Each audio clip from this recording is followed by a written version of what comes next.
जय गुरुजी संगत जी। मेरे YouTube चैनल में आपका स्वागत है। मेरा नाम नीता है। मेरे YouTube चैनल का नाम है शुक्राना गुरुजी विथ नीता। मैं आपको दिव्य आभा का सत्संग शेयर कर रही हूँ। दिव्य आभा का सत्संग। प्रभु चरणों में कृपा, चरण कमल की मौज को कहो कैसे अनुमान, कहिबे को शोभा नहीं देखा ही परमान। संत कबीर ने सतगुरु के चरणों से मिलने वाले सुख का वर्णन करने से मना कर दिया था, क्योंकि उसे शब्दों में पिरोना असंभव है। वह तो केवल अनुभव में ही किया जा सकता है। मुझे भी ऐसी अनुभूतियां हुई है। गुरुजी के आशीर्वाद ने एक नवीन बोध और उद्देश्य देकर मेरे पूरे जीवन को परिवर्तित कर दिया है। जय गुरुजी, शुक्राना गुरुजी। सर्वज्ञाता होने के आभास। अगस्त 1996 में एक दिन संध्या को मेरे मित्र विंग कमांडर चोपड़ा ने फोन पर मुझे गुरुजी के यहाँ आने का आमंत्रण दिया, क्योंकि मैं संतों में विश्वास नहीं करता था। बहुत मना करने के पश्चात उन पर आभार प्रकट करने के लिए मैंने आना स्वीकार कर लिया। उस दिन हम नोएडा से 6 बजे चलकर 45 मिनट में गुरुजी के स्थान पर पहुंच गए।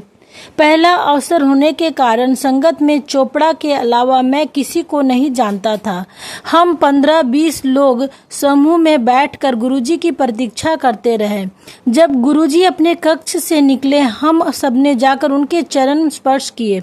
सामान्यतः ऐसे धार्मिक अवसरों पर उपस्थित भक्त ईश्वर के लिए आदर भाव से या किसी धर्मार्थ कार्यों के लिए धन दान करते हैं, पर विंग कमांडर चोपड़ा ने मुझे चेतावनी दी थी कि यहाँ पर धन कदापि अर्पण नहीं करना है। गुरुजी भेंट में केवल पुष्प या मिठाई स्वीकार करते हैं।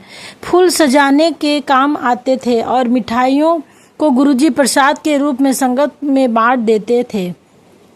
चोपड़ा द्वारा मेरा संक्षिप्त परिचय कराने के पश्चात गुरुजी ने मेरी ओर मुड़कर देखा और पूछा कि मैं चंडीगढ़ कब जा रहा हूँ। मैं अचंभित हो गया, क्योंकि चोपड़ा को इस बारे में कुछ नहीं पता था और पता होने पर भी बताने का समय नहीं मिला था।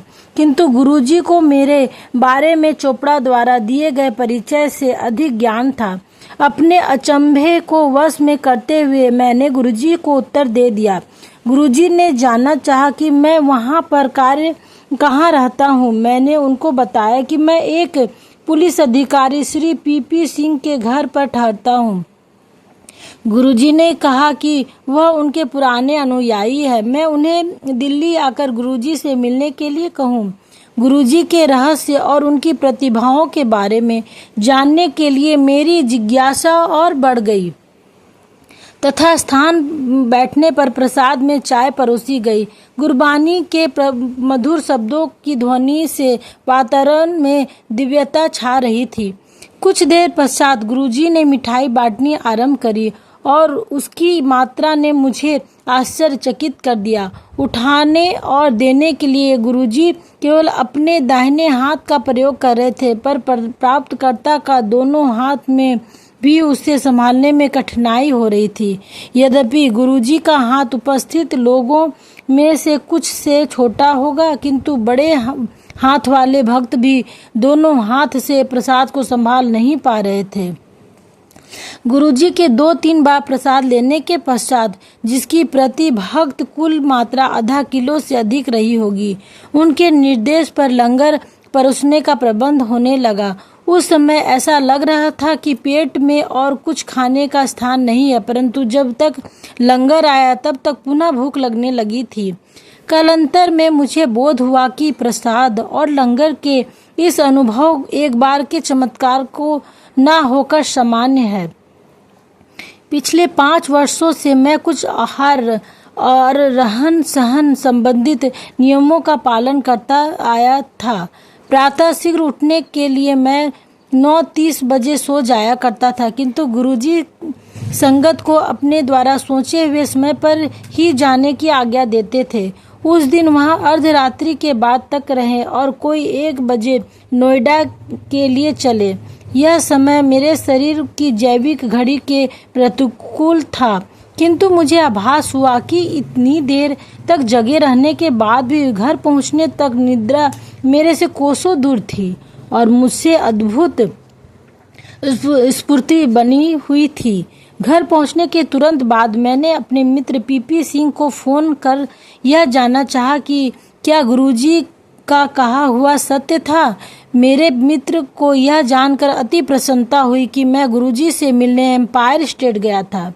वह उनका पता जानकर और भी आनंदित हुए, क्योंकि चंडीगढ़ से गुरुजी के जाने के पश्चात गुरुजी से उनका संपर्क टूट गया था।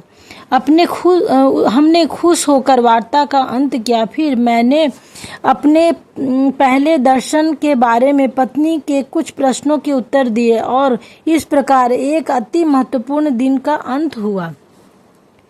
अगले दिन जब चोपड़ा ने मेरे आने के बारे में प्रश्न किया तो मैं तुरंत मान गया। गुरुजी के शरण में हमने शबद, प्रसाद और लंगर का आनंद उठाया। फिर गुरुजी ने मुझे गुप्ता से संबोधित किया। घर पर जब मैंने यह बताया तो मेरे बच्चे ने सोचा कि संभवतः गुरुजी को गलती लगी होगी और मेरा नाम भूल गए होंगे।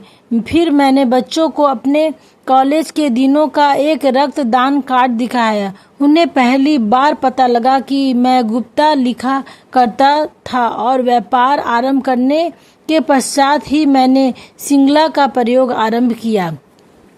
गुरुजी ने सिद्ध कर दिया कि उनसे कोई भी बात छिपी हुई नहीं है। मेरी पत्नी और बच्चों ने अगली बार साथ चलने की आकांक्षा व्यक्त करी और हम सब एक साथ गए। जय गुरुजी, शुक्राना गुरुजी।